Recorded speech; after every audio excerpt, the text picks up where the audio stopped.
To my channel thought digger. మీ అందరికీ thought digger ఛానల్కి స్వాగతం. ఈ ఛానల్ మీకు పురాతన దేవాలయాలు, పురాణాలు మరియు పవిత్ర గ్రంథాలు, హిందూ ఆచారాలు, పండుగలు, పర్వదినాల గురించి మరియు ఈ ఆచారాల వెనుక దాగి ఉన్న పరమార్థాన్ని తెలియజేస్తుంది. అంతేకాకుండా టీటీడీ మరియు ఇతర దేవాలయాలకు సంబంధించిన లేటెస్ట్ ఇన్ఫర్మేషన్ని అందిస్తుంది. ఈరోజు వీడియోలో వైశాఖ మాసం యొక్క ప్రాముఖ్యత మరియు విశిష్టత, ఈ మాసంలో వచ్చే ముఖ్యమైన పండుగలు మరియు పర్వదినాల గురించి తెలుసుకుందాము. చంద్రమానాన్ని అనుసరించి తెలుగు మాసాలు చైత్రంతో మొదలై ఫాల్గుణంతో ముగుస్తాయి. ఇలా ఈ మాసాలలో రెండవ మాసం వైశాఖ మాసం. ఈ 12 మాసాలలో ఒక్కో మాసానికి ఒక్కో ప్రత్యేకత, విశిష్టత ఉంటాయి. ఈ వైశాఖ మాసానికి ప్రత్యేకత దాన ధర్మాలు మరియు ఆధ్యాత్మికత.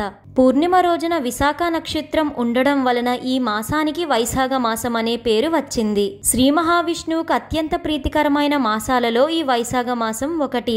అందుకనే ఈ వైశాఖ మాసాన్ని మాధవ మాసంగా కూడా పిలుస్తారు. ఈ వైశాఖ మాస మహాత్యం గురించి సాక్షాత్ శ్రీ మహావిష్ణువుల వారు శ్రీ మహాలక్ష్మీదేవికి వివరించినట్లు పురాణాల్లో చెప్పబడింది. శ్రీ క్రోధినామ సంవత్సరం వైశాఖ మాసం వైశాఖ శుద్ధ పాడ్యమి నుండి మొదలై వైశాఖ అమావాస్యతో ముగుస్తుంది. అనగా మే 9న ప్రారంభమై జూన్ 6తో ముగుస్తుంది. వైశాఖ మాసం 2024 శుక్లపక్షం మే 9 నుండి మే 23 వరకు ఉంటుంది. వైశాఖ మాసం కృష్ణపక్షం మే 24 నుండి జూన్ 6 వరకు ఉంటుంది.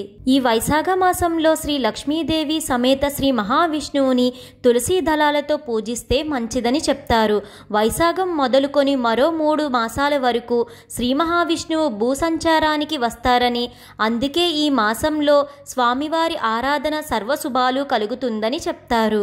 అంతేకాకుండా ఈ మాసంలో వచ్చే వరుస పర్వదినాలలో వివిధ దేవతా ఆరాధనలు చేస్తూ ఉంటాము. 2024 శ్రీ క్రోధినామ సంవత్సరం వైశాఖ మాసంలో వచ్చే పండుగలు మరియు పర్వదినాలు ఏమిటో ఇప్పుడు తెలుసుకుందాము. వైశాఖ శుక్ల తదియ అనగా వైశాఖ మాసంలో వచ్చే మొదటి తదియ. ఈ రోజునే కృతయుగం ప్రారంభమైందని పురాణ ప్రవచనం. మరియు ఇదే రోజున శ్రీ మహావిష్ణువు అవతారాలలో ఒకటైన పరశురాముని అవతారం ధరించిన రోజుగా చెప్తారు. అందుకనే ఈ రోజుని పరశురామ జయంతిగా కూడా పరిగణిస్తారు. అంతేకాకుండా ఇదే రోజు అక్షయ తృతీయగా కూడా చెప్తారు. ఈ పర్వదినం రోజునే సింహాచలంలోని శ్రీ వరాహ లక్ష్మీ నరసింహస్వామి వారి నిజరూప దర్శనం ఉంటుంది. ఈ నిజరూప దర్శనాన్నే చందనోత్సవంగా పిలుస్తారు. అంతేకాకుండా ఇదే రోజున చార్ధాం యాత్ర కూడా ప్రారంభమవుతుంది. యమునోత్రి, గంగోత్రి, కేదార్నాథ్, బద్రీనాథ్ ఆలయ తలుపులు ఈ రోజునే తెరుచుకొని భక్తులకు దర్శన భాగ్యం కలుగుతుంది. ఈ వైశాఖ శుక్ల తదియ ఈ సంవత్సరం మే 10వ తేదీ శుక్రవారం వచ్చింది. వైశాఖ శుక్ల పంచమి మే 12 ఆదివారం. ఈ రోజునే జగద్గురువు ఆదిశంకరాచార్యులు జయంతి ఓ పండుగలా జరుపుకోవడం విశేషం. అంతేకాకుండా శ్రీ రామానుజాచార్యుల జయంతి కూడా. ఈ జయంతి వేడుకలను తిరుమల తిరుపతి దేవస్థానం మరియు వైష్ణవ ఆలయాల్లో అంగరంగ వైభవంగా జరుపుతారు. వైశాఖ శుక్ల షష్ఠి, సుబ్రహ్మణ్య షష్ఠి, స్కంద షష్ఠి అని కూడా పిలుస్తారు. మే 13 సోమవారం వచ్చింది. వైశాఖ శుక్ల సప్తమి మే 14 మంగళవారం మృకండ మహర్షి జయంతిగా చెప్తారు. వైశాఖ శుక్ల దశమి ఈ పర్వదినానికి ఒక ప్రాశస్త్యం ఉంది. కలియుగం తొలినాళ్లలో సాక్షాత్ వైకుంఠం నుండి శ్రీ మహావిష్ణువు శ్రీ వెంకటేశ్వర స్వామి వారిగా భూలోకానికి తరలివచ్చారు. ఆ సమయంలో నారాయణవనాన్ని పరిపాలిస్తున్న ఆకాశరాజు తన కుమార్తె అయిన శ్రీ పద్మావతిని శ్రీ వెంకటేశ్వర స్వామి వారికి వివాహం చేశారు. ఆకాశరాజు వైశాఖ శుద్ధ దశమి శుక్రవారం పూర్వ ఫాల్గుని నక్షత్రంలో నారాయణవనంలో శ్రీ వెంకటేశ్వర స్వామి వారికి శ్రీ పద్మావతి అమ్మవారిని కన్యాదానం చేసినట్లుగా శ్రీ వెంకటాచల మహాత్య గ్రంథం తెలుపుతుంది. ఇంతటి పరమ పవిత్రమైన ఈ వైశాఖ శుక్ల దశమి మే 18వ తేదీన వచ్చింది.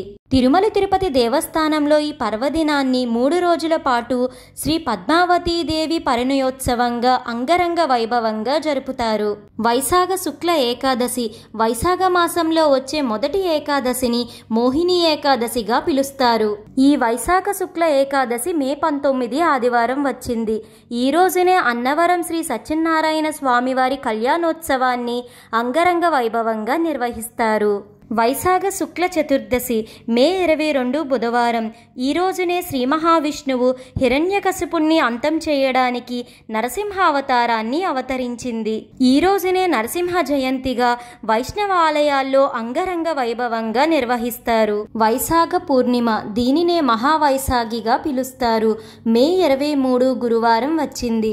దశావతారాలలో ఒకటైన కూర్మరూపుడిగా శ్రీ మహావిష్ణువు ఈ రోజే అవతరించింది. అందుకే ఈ పర్వదినాన్ని కూర్మ జయంతిగా నిర్వహిస్తారు. ఈ రోజునే గౌతమ బుద్ధుడు కూడా జన్మించిందని చెప్తారు. ఈ రోజున భక్తులు సముద్ర స్నానం ఆచరించి శ్రీ సత్యనారాయణ స్వామివారి రథాన్ని కూడా ఆచరిస్తారు. మే 26 ఆదివారం సంకటహర చతుర్థి, దీనినే సంకష్ట చతుర్థి అని కూడా పిలుస్తారు. ఈ రోజున విఘ్నాధిపతి శ్రీ వినాయక స్వామి వారిని విఘ్నాలు తొలగించడానికి గరికతో పూజిస్తారు. వైశాఖ బహుళ దశమి జూన్ 1 శనివారం హనుమాన్ జయంతిగా జరుపుకుంటారు.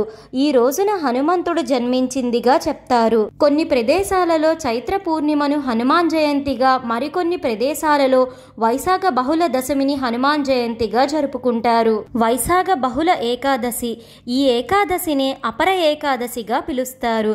జూన్ 2 ఆదివారం వచ్చింది.